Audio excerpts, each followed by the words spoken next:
Sanctissimi Domini nostri Leonis, divina providentia, papae decimi terti epistula, de prava duellorum consuetudina.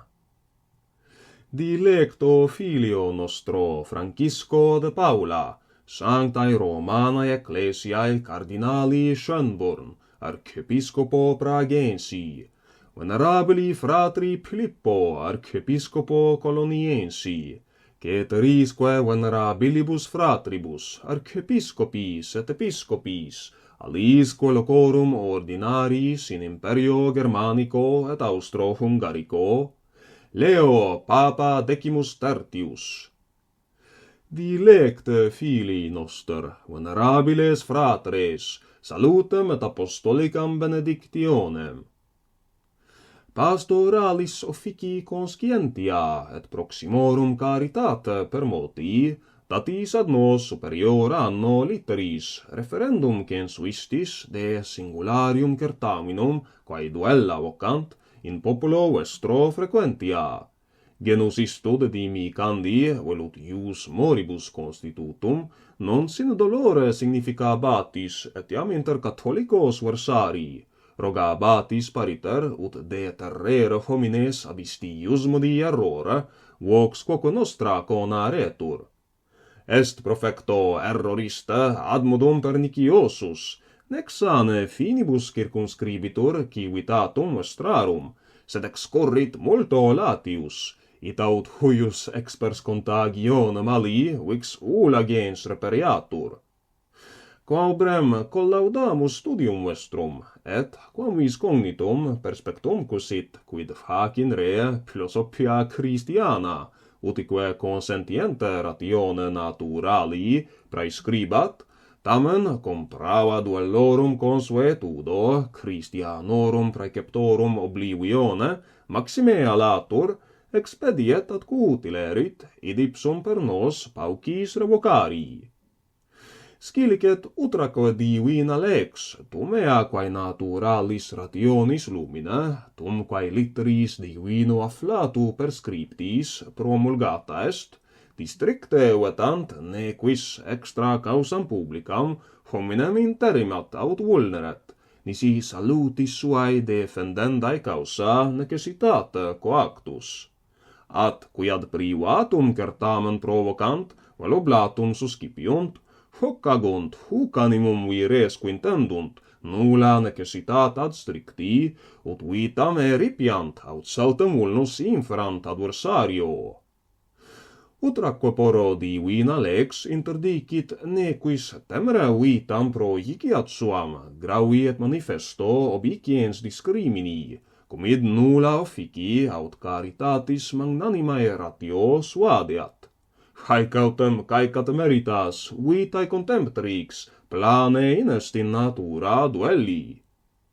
Quare obscurum nemini autubium esse potest, in eos qui privatim proilium conserunt singulare, utrumque cadere et scelus alienae cladis, et vitae propriae discrimen voluntarium. Demum vix ulla pestis est, quae a civilis vitae disciplina magis abhorreat, et justum civitatis ordinem pervertat, quam permissa civibus licentia, ut sui quisque ad sertor iuris privata vi manuque, et honoris quam violatum putet ultor existat.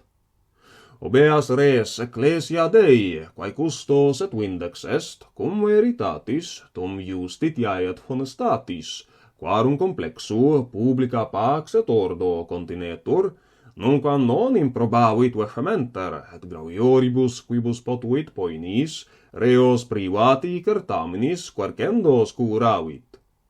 Constitutiones Alexandri tertii de Cessoris nostri, libris insertae canonici iuris, privatas fasce concertationes damnant et execrantur. In omnes qui illa seniunt, aut quoquo modo participant, singulari poinarum severitate animadvertit tridentina synodus, quipe quae praeter alia, etiam ignominiae notam iis inussit, eiectosque ecclesiae gremio honor indignos censuit sin certamino cumberent ecclesiasticae sepulturae. Tridentina sanctiones ampliavit explicavitque de Cessor noster Benedictus XIV in constitutione data 10 mensis Novembris anno 1752, cuius initium detestabilem. Novissimo autem tempore felicis recordationis Pius IX in litteris apostolicis, quam est initium apostolicae sedis, per quas censurae latae sententiae limitantur, aperte declaravit ecclesiasticas poenas committere non modo qui duello confligant, sed eos etiam quos patrinos vocant, itemque testes et conscios.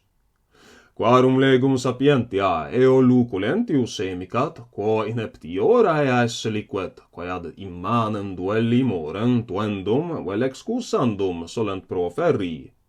Nam quod in vulgus seritur, certamina id genus natura sua comparata esse, ad maculas eluendas, quas civium honori alterius calumnia aut convicium induxerit. Id est eius modi, ut neminem possit nisive cordam fallere. Quam vis enim certamina victor decedat, qui injuria accepta illud indixit, omnium cordatorum hominum vocerit judicium, tali certaminis exitu viribus quidem adluctandum, aut tractandis armis, meliorem lacessentem probari, non idiotamen honestate potiorem. Quod si idem ipse ceciderit, cui rursus non in consulta, non plane absuna, haec honoris tuendi ratio videatur. Equidem paucos esseremur, qui hocobeant facinus opinionis errore decepti. Omnino cupiditas ultionis est, quae viro superbos et acres ad poenam petenda impellit. Qui sie latum animum moderari, deo quob temperare velint, qui homines iubet diligere inter se amore fraterno, et quemquam violari vetat, qui ulciscendi libidinem in privatis hominibus gravissime damnat, ac poenarum repetendarum sibi unice reservat potestatem, ab immani consuetudine duellorum facile discederent.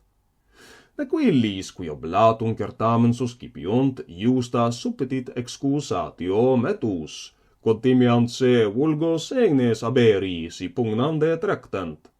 Nam si officia hominum ex falsis vulgi opinionibus dimetienda essent, non ex aeterna recti justique norma, nullo esset naturala aquerum inter honestas actiones et flagitiose facta discrimen. Ipsi sapientes ethnici et norunt et tradiderunt fallacia vulgi judicia spernenda esse a forti et constanti viro.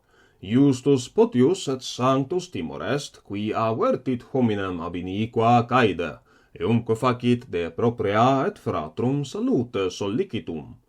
Immo qui nania vulgi aspernatur judicia, qui contumeliarum verbera subirma vult, quam ula in re officium deserere, hunc longe maiore atque excelsiore animo esse perspicitur, quam qui ad arma procurrit, lacessitus injuria.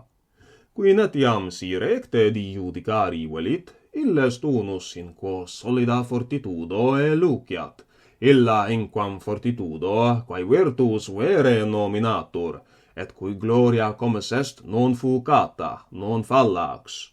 Virtus enim in bono consistit rationi consentaneo, et nisi qua in judicionitatur approbantis Dei, stulta omnis est gloria.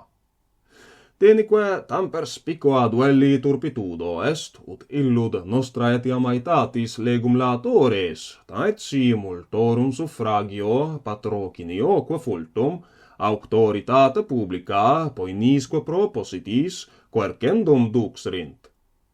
Illud hac in re praepostrum maximeque perniciosum, quod scriptae leges re factisque fereludantur, idque non raro scientibus et silentibus is quorum est puniri sontes, et ut legibus pareatur providere. ita fitut passim ad singularia certamina descendere spreta majestate legum impune liceat. Inepta etiam atque indigna sapienti vero eorum est opinio, qui utut togato scives ab hoc genere certaminum arcendos putent, ea tamen permittenda censent militibus, quod tali exercitatione acui dicant militarem virtutem. Primum quidem honesta et turpia natura differunt, nec in contraria mutari ob diversum personarum statum ulo pacto possunt. Omnino homines in quacumque conditione vitae divina ac naturali lege omnes pari modo tenentur. Praeterea ratio fuiusque indulgentiae erga milites ab utilitate publica petenda foret, quae nunquam tanta esse potest, ut eius obtentur naturalis divinique iuris vox conticescat. Quid quod ipsa utilitatis ratio manifesto deficit, nam militaris virtutis incitamenta, eo spectant ut civitas sit adversus hostes instructior. Idne vero effici poterit ope illius consuetudinis, quae sua apte natura eo spectat ut suborto inter milites dissidio, cuius causae haudrarae sunt, e singulis partibus defensorum patriae necetur alteruter. Post remo recens aetas, quae se iactat humaniore cultu, morumque elegantia, longe superioribus saeculis ante cellere, parui pendere vetustiora instituta consuevit, ac nimium saepe respure quidquid cum colore discrepet recentioris urbanitatis. Quid est digitur quod has tantum modo rudioris aevi, ac peregrinae barbariae ignobiles reliquas, duelli moruint legimus, in tanto humanitatis studio non repudiat.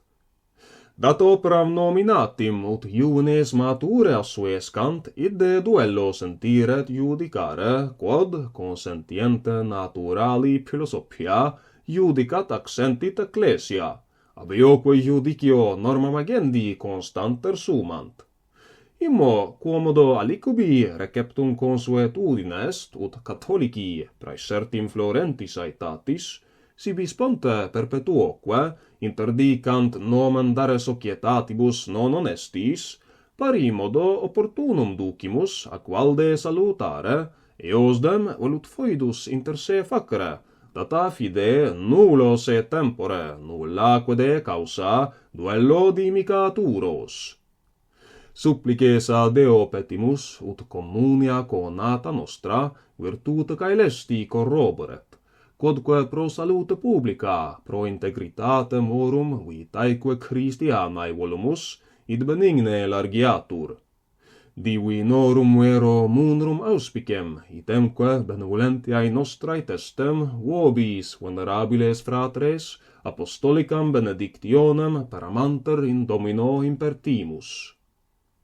Datum Romae apud Sanctum Petrum, die 12 mensis septembris, anno 1891.